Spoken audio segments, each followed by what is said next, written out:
प्यारे बच्चों, कैसे हैं आप सब? आशा करती हूँ आप सब अच्छे होंगे, स्वस्थ होंगे। स्वागत है आपका इस कक्षा में। आइए आज हम पढ़ते हैं हिंदी व्याकरण का पाठ 14 वाक्य विचार। जब बच्चे अन्य लोगों के संपर्क में आते हैं तो उन्हें नई नई बातों का ज्ञान प्राप्त होता है, जिससे बच्चे नए नए शब्द व वाक्य बनाना भी सीखते हैं। इससे उनके शब्दकोश में वृद्धि होती है।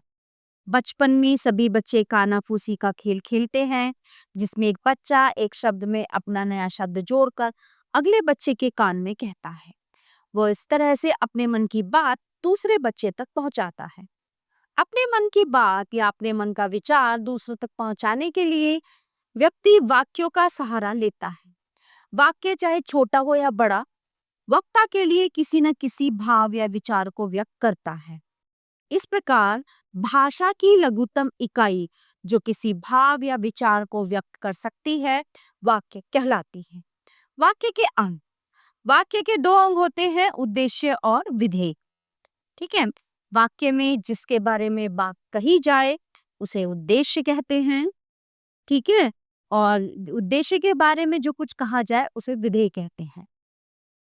जैसे उद्देश्य विधेय। राणा प्रताप एक वीर योद्धा थे। गांधी जी को महात्मा भी कहते हैं। वाक्य के भेद। वाक्य के भेदों को दो आधारों पर बांटा जाता है, अर्थ के आधार पर, रचना के आधार पर। अर्थ के आधार पर। अर्थ के आधार पर वाक्यों को 8 भागों में बांटा जाता है। विधानवाचक वाक्य।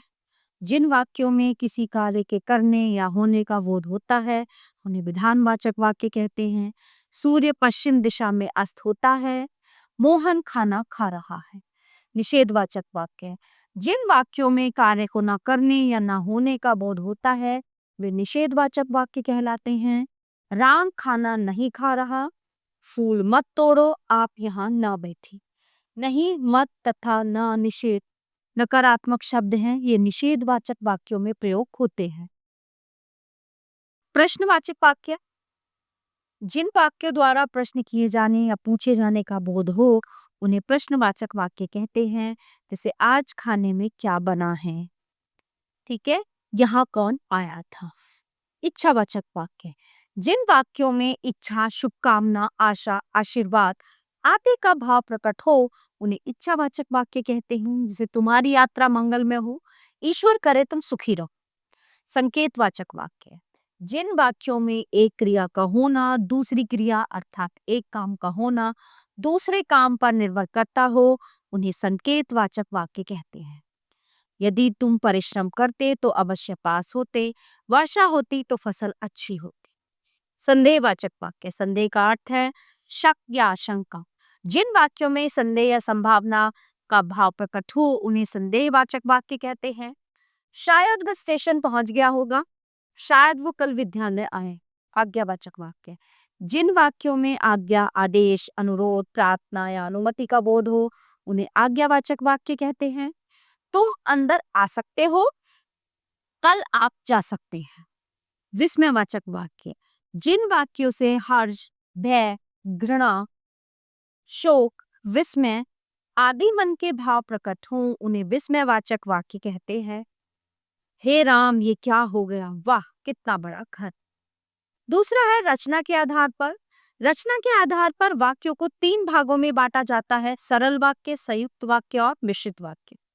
सरल वाक्य। जिन वाक्यों में एक ही उद्देश्य तथा एक ही विधेय होता है उन्हें सरल वाक्य कहते हैं।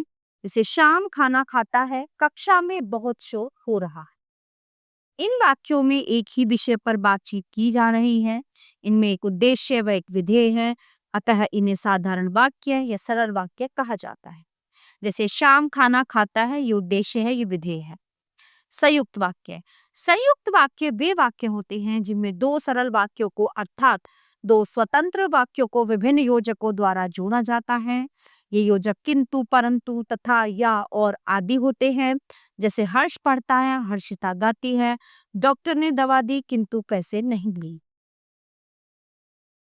इन वाक्यों में और व किंतु समुच्चय बोधक हैं जो 2 वाक्यों को जोड़ रहे हैं, परंतु इन योजकों को हटाने पर भी वाक्य स्वतंत्र प्रयोग किए जा सकते हैं। जैसे हर्ष पढ़ता है, हर्षिता गाती है। मिश्रित वाक्य। निम्नलिखित वाक्यों को ध्यानपूर्वक पढ़िए मोहन ने कहा कि वो कल विद्यालय नहीं आएगा। जब तुम घर आओगे तब मैं बाजार जाऊंगी। इन वाक्यों को ध्यान से पढ़ने पर ज्ञात होगा कि एक वाक्य दूसरे वाक्य पर निर्भर करता है और इन्हें विभिन्न योजकों द्वारा जोड़ा गया है। इन वाक्यों में एक प्रधान उपवाक्य होता है तथा दूसरा आश्रित उपवाक्य।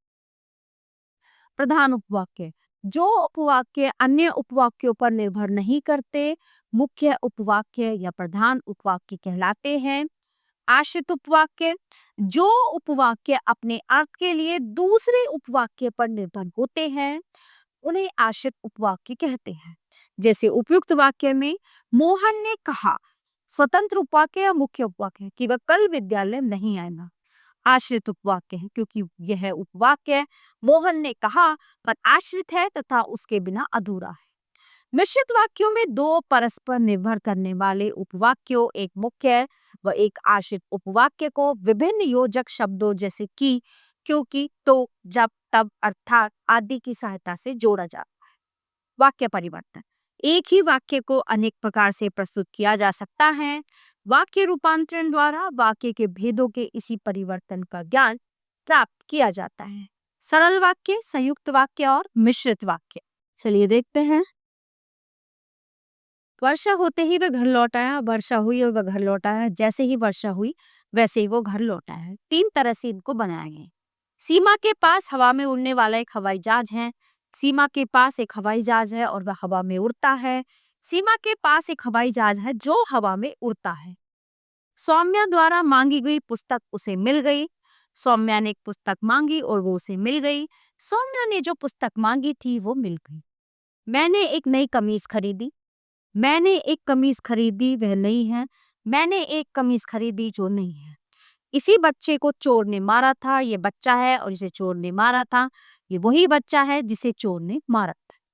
तो इस तरह से, है ना, सरल से हम संयुक्त में भी बना सकते हैं और मिश्रित वाक्य में भी इसको बना सकते हैं। तो प्यारे बच्चों, ये पाठ यहीं पे समाप्त होता है। आशा करती हूँ आपको अच्छे से समझ आया होगा। मिलते हैं अगली कक्षा में। धन्यवाद।